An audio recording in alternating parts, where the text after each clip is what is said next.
नमस्कार बच्चों। क्या हाल चाल? बढ़िया एकदम। तो आज हमको ख़त्म करना है हमारा एम्पियर लॉ का सारा काम था, ठीक है।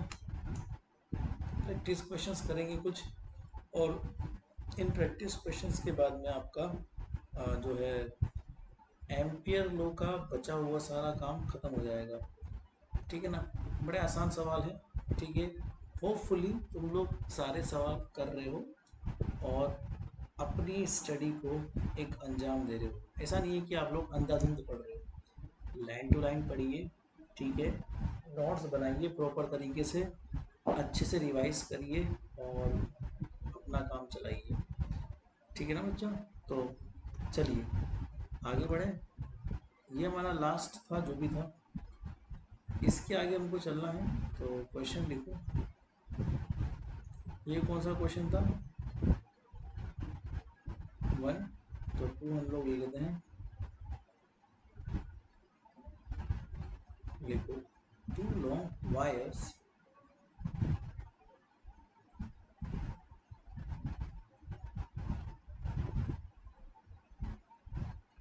two long wires carrying a current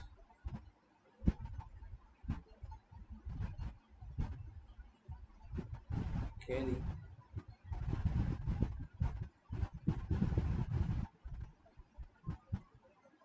currents I1 and I2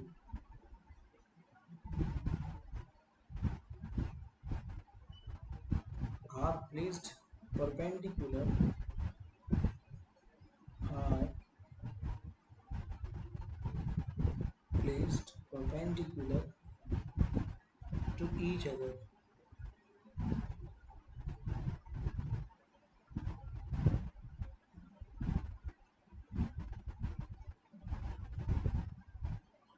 to each other in such a way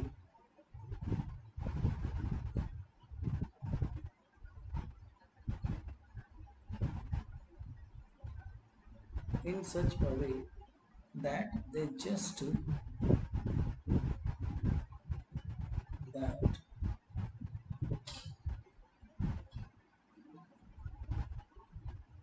they just avoid a contact they just avoid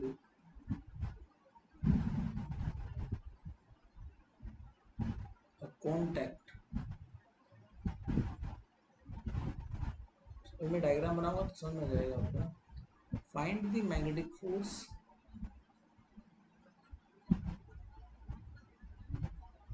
find the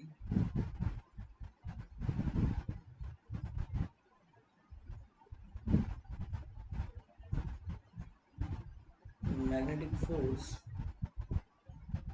on a small length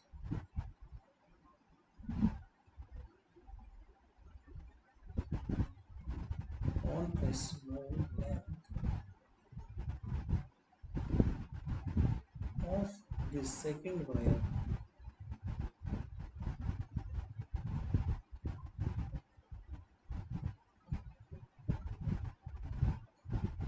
of the second wire situated at a distance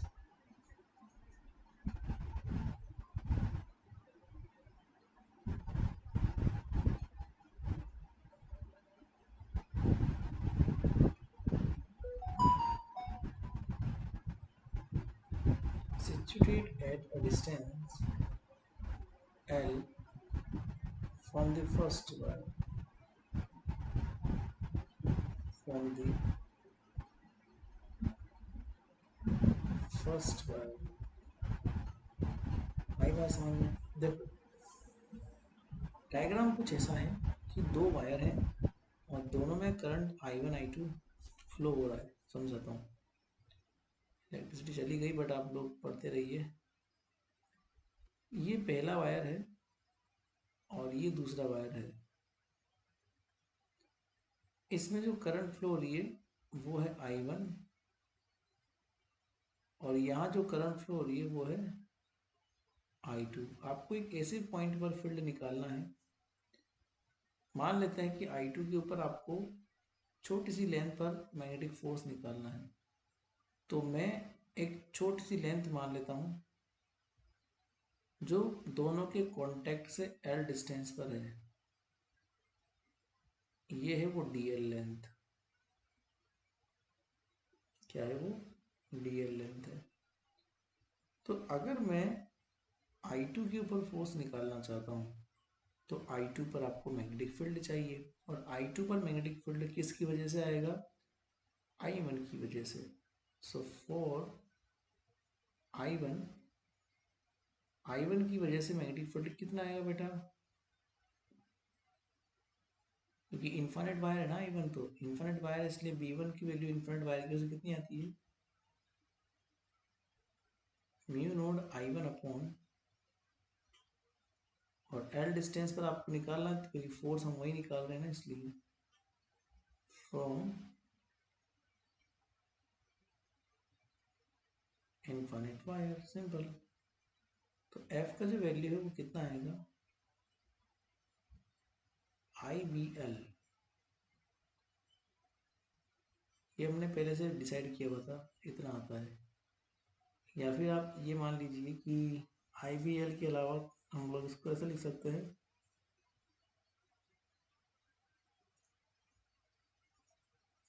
I of DL cross B, छोटे से wire के लिए DL cross B मान सकते हैं। तो value put कर दीजिए। जैसे I2 पे निकालना है आपको, तो यहाँ पे I2 आ जाएगा, और DL तो बाद में लिख देंगे, but mu naught I1 upon 2 pi L, और DL को यहाँ लिख देंगे, बस सिंपल। तो यूनिट लेंथ में फोर्स अगर हमको चाहिए हो, तो force in the unit length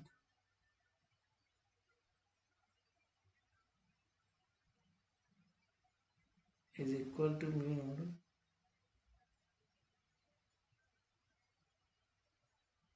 I1 I2 upon 2 pi L। ऐसे भी निकाल सकते हैं ना बेटा। तो ऐसे ही आपको निकालना है, क्योंकि यही आसान पड़ता है, इस तरीके से निकालना है ना। अब एक क्वेश्चन में कर लेते हैं। In the figure shown below,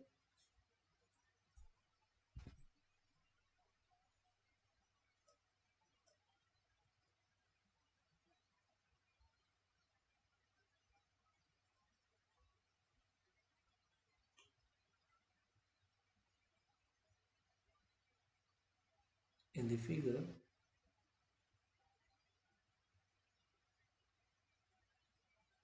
shown below, the wire AB and PQ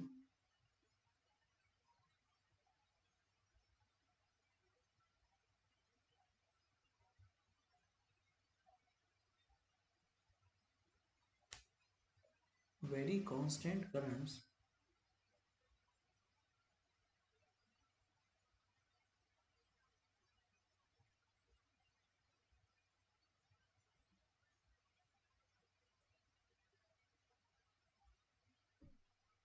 I1 and I2 respectively.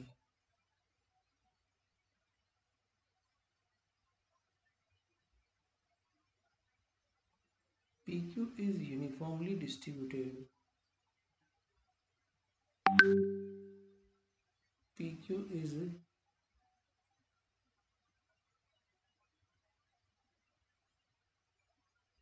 uniformly distributed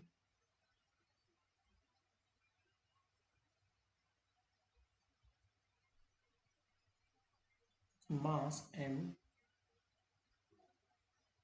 मतलब उसमें मास M डिस्ट्रीब्यूटेड है, and length L।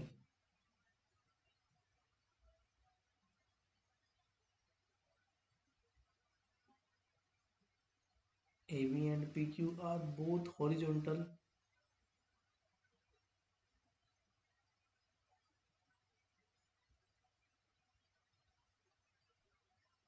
are both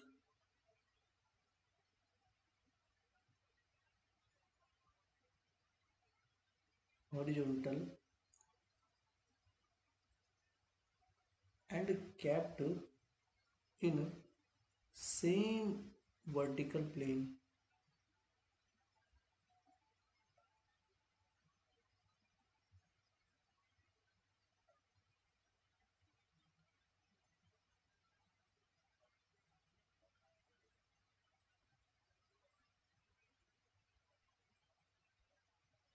ठीक है,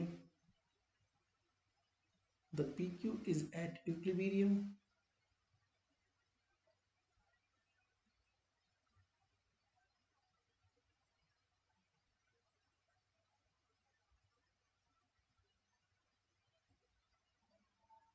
the PQ is at equilibrium at height h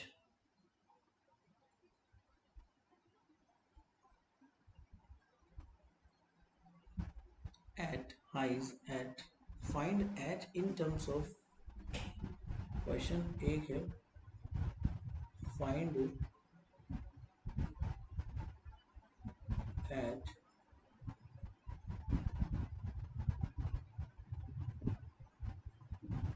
in terms of I1 I2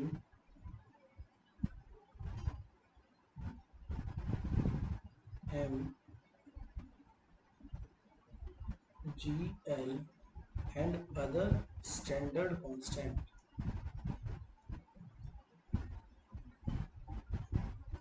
and other standard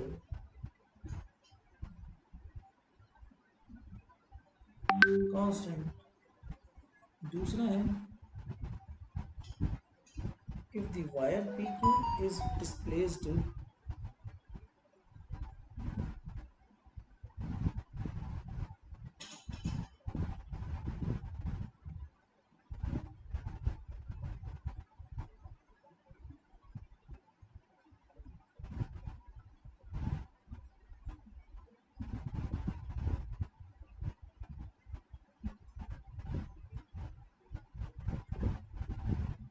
vertically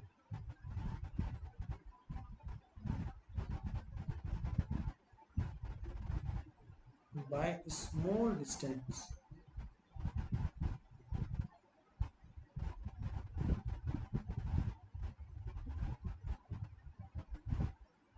prove that it performs simple harmonic motion.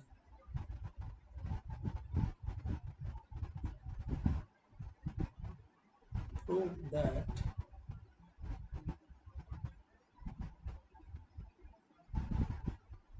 it performs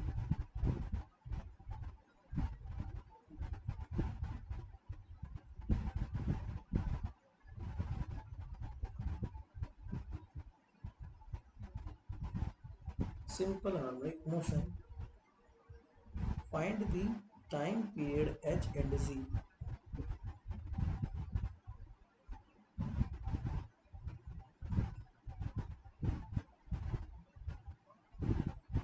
Find the time period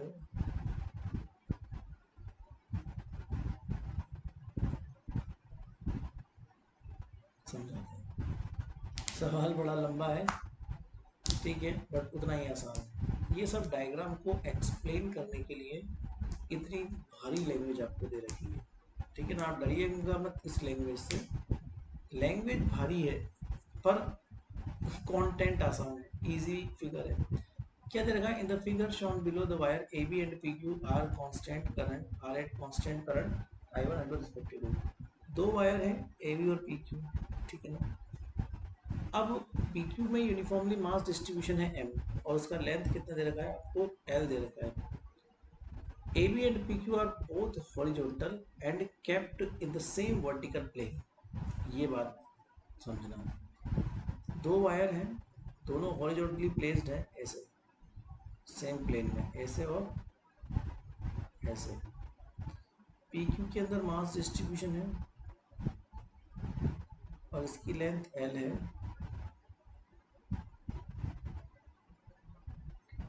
AB के अंदर current flow करवा रखी है हमने I1 और PQ के अंदर current flow करवा रखी है हमने I2।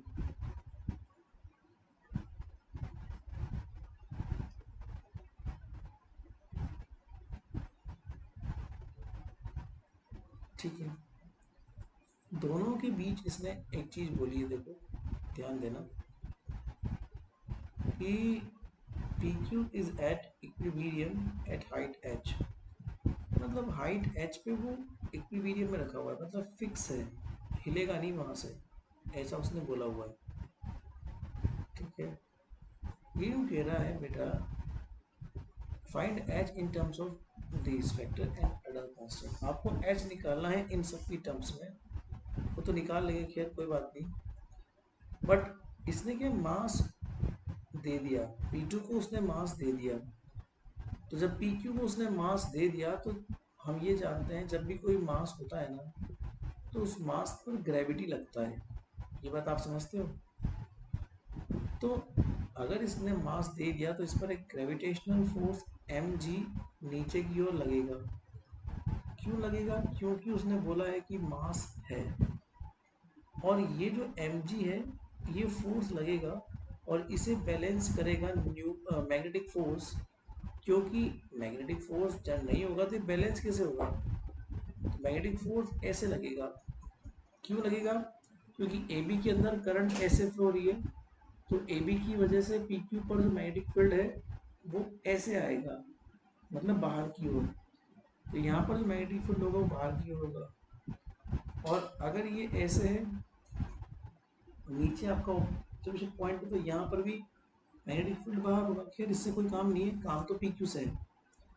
मैग्नेटिक फील्ड बाहर की ओर है और करंट इधर है, तो मैग्नेटिक फील्ड और करंट की वजह से, करंट को ऊपर थंब रखो, मैग्नेटिक फील्ड को फिंगर की तरफ रखो, तो फोर्स ऊपर की ओर लगेगा। आपको सब सिखाया हुआ है मैंने, फोर्स लगने की डायरेक्शन। करंट इधर है, थंब इधर, फील्ड बाहर है, बाहर की ओर फिंगर, तो फोर्स ऊपर की ओर लगेगा। तो मैंने ऊपर फोर्स लगा दिया। तो मैग्नेटिक फोर्स ग्रेविटेशनल फोर्स को बैलेंस किए हुए है, इसी वजह से वो इक्विलिब्रियम में है। तो पहला जो आपका सवाल है, तो for wire I1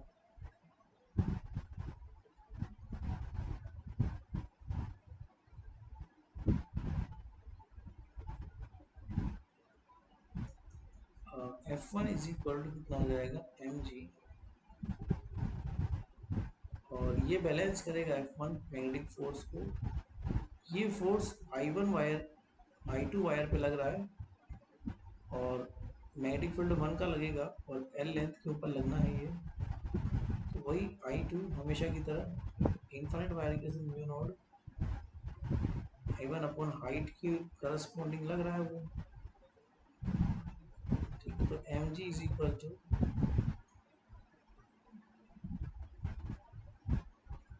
mu naught I1 I2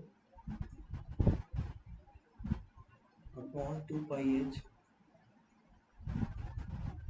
multiply with the n। तो यहाँ से h निकल जाएगा, म्यू नॉट I1 I2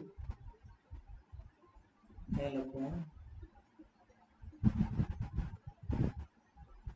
अब बच्चों अगर मैंने इसको थोड़ा डिस्प्लेस्ड कर दिया, डिस्प्लेस्ड का मतलब ये है कि मैंने इसको थोड़ा सरका दिया। सेकंड नंबर क्वेश्चन के लिए मैंने क्या करा, इस वायर को x डिस्टेंस पर सरका दिया नीचे की ओर। ये मान लीजिए x डिस्टेंस है जिस पर मैंने इसको सरका दिया। तो जो F रिजल्टेंट है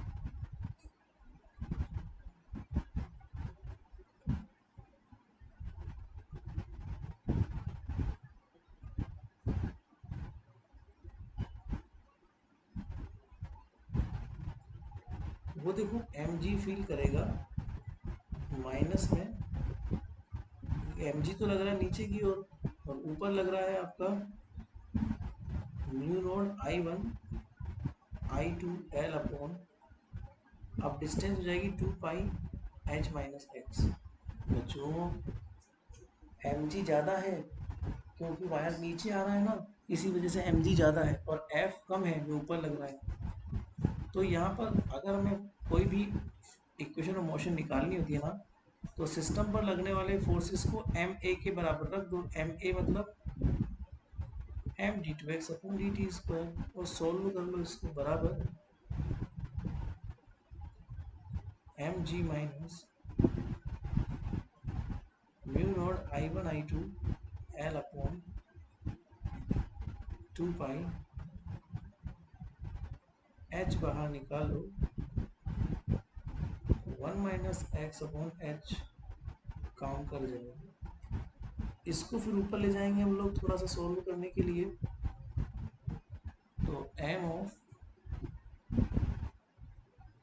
d2x upon dt square is equal to M G minus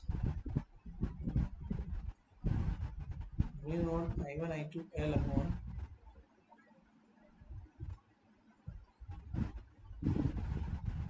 2 pi h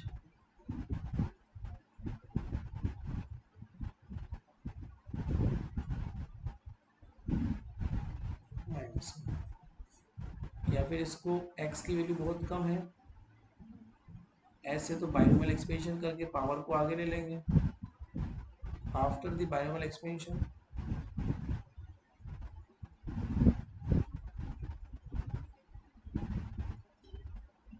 power को आगे ले सकते हैं ना, 1 प्लस, बस अब तुम्हारा काम जल्दी हो जाएगा। अब इसको दो पार्ट में तोड़ लो, M G minus mu naught I1 I2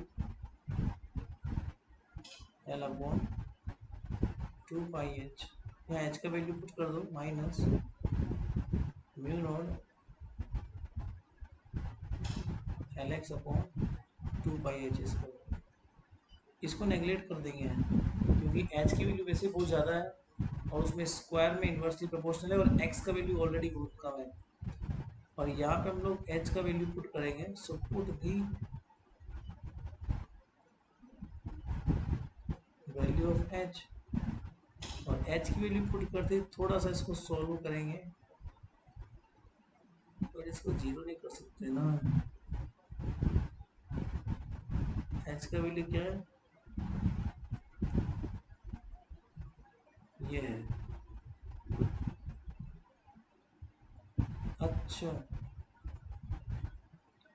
नहीं नहीं नहीं नहीं नहीं, h का वैल्यू पुट करते तो लफड़ा हो जाएगा, mg से mg कट जाएगा। ओके, इसको जीरो मत करो वरना फोर्स इक्वेशन नहीं निकलेगी ना। इसको रखो और h का वैल्यू पुट कर दो, तो ये जो चल रहा है वो चलता रहेगा।